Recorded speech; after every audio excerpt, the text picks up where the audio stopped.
Hi friends, welcome back to Eurosights. UK കുറച്ച് നാളുകളായിട്ട് കുറ്റകൃത്യങ്ങൾ വളരെ കൂടുതലാണ്.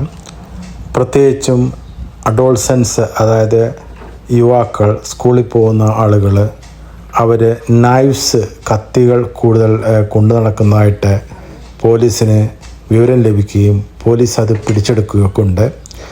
അപ്പോൾ അമേരിക്കയിൽ പോലെയുള്ള അല്ലെങ്കിൽ അവിടെയൊക്കെ ഗണ്ണാണെങ്കിൽ ഇവിടെ കുട്ടികളൊക്കെ നൈഫ്സൊക്കെ കൊണ്ടു നടക്കാറുണ്ട്.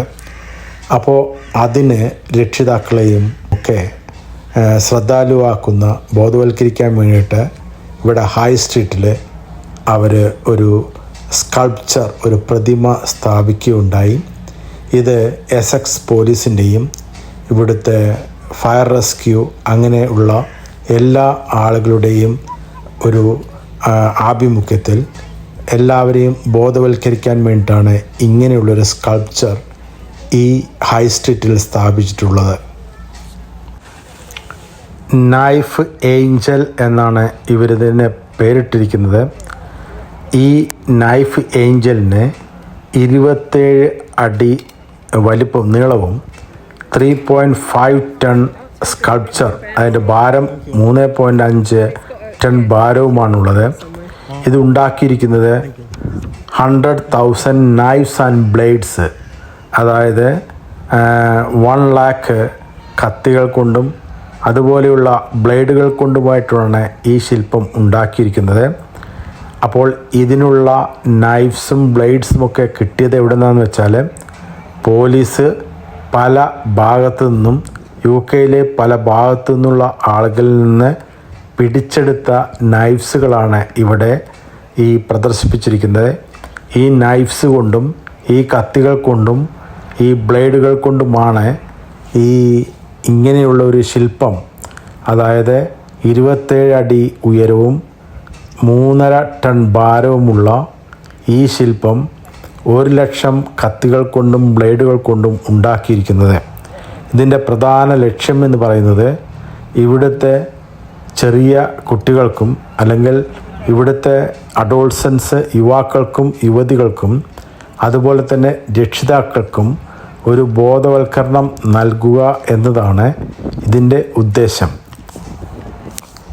ഈ സ്കൾപ്ചർ ഇവിടെ സ്ഥാപിച്ചിരിക്കുന്നതിൻ്റെ ഉദ്ദേശം എന്ന് പറയുന്നത് നാഷണൽ ആൻറ്റി വയലൻസ് ടൂറിൻ്റെ ഭാഗമായിട്ടാണ്. അപ്പോൾ national anti violence tour of the UK during 2024, അതിൻ്റെ ഭാഗമായിട്ടാണ് ഇതിവിടെ സ്ഥാപിച്ചിരിക്കുന്നത്.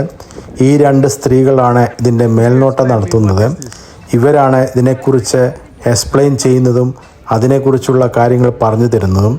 അപ്പോൾ ഇവരെനിക്ക് കുറച്ച് കാര്യങ്ങൾ പറഞ്ഞു തന്നു, പക്ഷേ അവരുടെ ഫോട്ടോ, അവരുടെ വീഡിയോ പകർത്താനായിട്ട് അവർക്ക് താല്പര്യമില്ലായിരുന്നു. അതുകൊണ്ട് ഇനി അവരെന്താണ് പറയുന്നതെന്ന് കേൾക്കുക. Must have been outside Southend Police Station 24/7. Okay. Yeah, there's one over there for the duration. Knife pool. Oh, okay. So, and it's just to get the conversation started about knife crime, okay. So that people To stop try and get educated about it. Okay. Because obviously the children have got so much information coming in, and you're party to that as well. If you're a blogger, you're part of that, giving people information. Yeah, that's what I So want. you can send out a good message or you can send out a bad message. And I think, the kids, like, they're glamorised. Crime is just so glamorised at the moment. I think it's a bit sad. But to try and start a conversation with the children and then educate them so they don't carry knives in the future. Okay, that's good idea. Okay, thank you. ഇവർ പറഞ്ഞത് കുറ്റകൃത്യം ചെയ്ത ആളുകളിൽ നിന്ന് പിടിച്ചെടുത്തിട്ടുള്ള നൈഫ്സുകളും ബ്ലേഡുകളുമാണ്. അതായത് 2018 വരെ പിടിച്ചെടുത്തിട്ടുള്ള ഈ നൈഫ്സുകളും ബ്ലേഡുകളും ഉപയോഗിച്ചിട്ടാണ് ഇങ്ങനൊരു സ്കൾപ്ചർ ഇവിടെ ഉണ്ടാക്കിയിരിക്കുന്നത്. അതിനോട് അടുത്ത് തന്നെ ഇവിടെ ഒരു ബോക്സ് സ്ഥാപിച്ചിട്ടുണ്ട്. അപ്പോൾ ആർക്കെങ്കിലും ഇങ്ങനെ ഉള്ള കത്തികൾ എന്തെങ്കിലും ഉണ്ടെങ്കിൽ അവർക്ക് ഈ ബിന്നിൽ കൊണ്ട് നിക്ഷേപിക്കാവുന്നതാണ്. ഇതിൻ്റെ റെസ്പോൺസിബിലിറ്റി എന്ന് പറഞ്ഞാൽ എസെക്സ് പോലീസും ഇതിൻ്റെ ഫയർഫോഴ്സും എല്ലാം കൂടിയാണ് ഇങ്ങനെയുള്ള ഒരു സംഭവത്തിന് ഇവിടെ രൂപം കൊടുത്തത്. അപ്പോൾ ഫ്രണ്ട്സ്, ഈ ഷോർട്ട് വീഡിയോ നിങ്ങൾക്ക് ഇഷ്ടപ്പെട്ടെന്ന് വിചാരിക്കുന്നു. ഇഷ്ടപ്പെട്ടെങ്കിൽ ഒന്ന് ഷെയർ ചെയ്യുക, സബ്സ്ക്രൈബ് ചെയ്യുക, മറ്റുള്ളവരിലേക്ക് ഒന്ന് എത്തിക്കുക. Thank you for watching യൂറോസൈറ്റ്സ്.